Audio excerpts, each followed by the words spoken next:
Bonjour, aujourd'hui les BTS MCO première année vont vous parler de la fidélisation.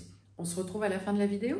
Bienvenue sur la chaîne YouTube de Formaflow. Nous sommes un centre de formation pour alternants et adultes en reconversion situé à Dreux, en Eure-et-Loir. On a créé cette chaîne YouTube pour vous permettre de réviser facilement vos cours en abordant des thèmes fondamentaux dans le commerce, le marketing, la compta, la gestion, les ressources humaines, le développement durable, le social, le médico-social et le numérique. Alors installez-vous bien et bonne révision tout le monde. Bonjour tout le monde, merci d'être présent pour cette réunion. Bonjour. Alors aujourd'hui, on va parler de notre programme de fidélité. Avant de le mettre en pratique, on va voir avec vous qu'est-ce que c'est la fidélisation. Donc pour vous, qu'est-ce que c'est? Il ne faut pas confondre la fidélisation et la fidélité.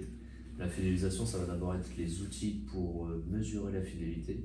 Et donc la fidélité en elle-même, c'est le comportement client par rapport aux achats dans l'entreprise. Les outils utilisés dans la fidélisation, on va pouvoir retrouver les outils dits recherchés, c'est-à-dire avec des actions commerciales. On va avoir l'induite, c'est lorsque le client subit la fidélisation. Et attitudinal, c'est tout simplement le comportement du client dans ses achats. D'accord, merci. Comment on connaît et on cible son client? Pour qu'on puisse bien savoir quelles données utiliser, bien sûr, il faut cibler sa clientèle. Donc pour la cibler, on parle plus de segmentation. Donc c'est pour bien collecter et cibler les personnes.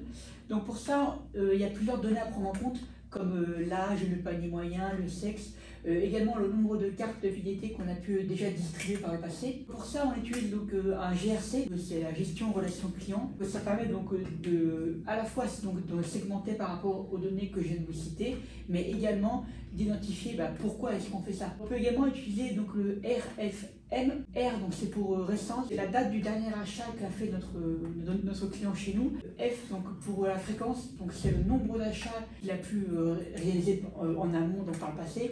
Et M, donc c'est pour le montant, donc c'est la totalité des achats qu'il a passé chez nous. Quelles sont les deux techniques pour élaborer les deux programmes de fidélité?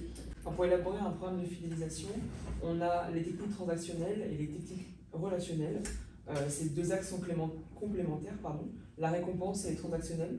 Donc on est sur les codes promo, les bons d'achat, le parrainage. Pour le relationnel, c'est le dialogue, donc tout ce qui va toucher au client. Donc la qualité de l'accueil, du conseil, de la SAV, et aussi du coup la beauté du lieu de vente, donc les vitrines, les facteurs d'ambiance, tout ce qui va avec. Merci. Quels sont les indicateurs pour mesurer la performance de fidélisation? Les principaux indicateurs que l'on va utiliser dans notre entreprise, il y en aura deux, c'est le taux d'encartage et le taux de fidélisation.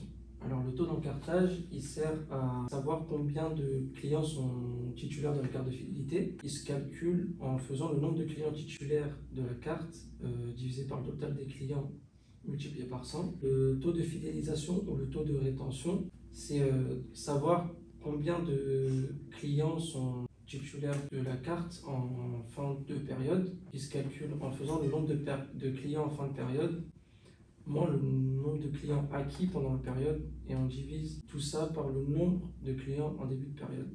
Ensuite, on a d'autres indicateurs de mesure. On a le taux d'activation, ensuite on a le taux d'attrition, le taux de réachat, le taux de vente incitative, et après le dernier, c'est la durée de vie d'un client. En résumé, pour vous, la fidélisation, c'est quoi? Donc tous ces moyens et techniques mis en œuvre sont là pour fidéliser et améliorer la relation client, mais de plus, ils contribuent à sa notoriété et participent à son image de marque. On parle du capital d'image de son entreprise. Donc, en conclusion, un client fidèle coûte 4 fois moins cher qu'un client non fidélisé, d'où son importance d'avoir un bon programme de fidélité.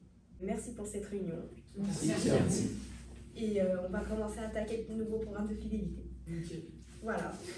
Alors, j'espère que cette vidéo vous a plu. Si vous avez des questions, des interrogations, n'oubliez pas de mettre des commentaires, likez, partagez et surtout abonnez-vous à notre chaîne. Au revoir. Merci. Non, c'est encore moi. Ah, d'accord, pardon.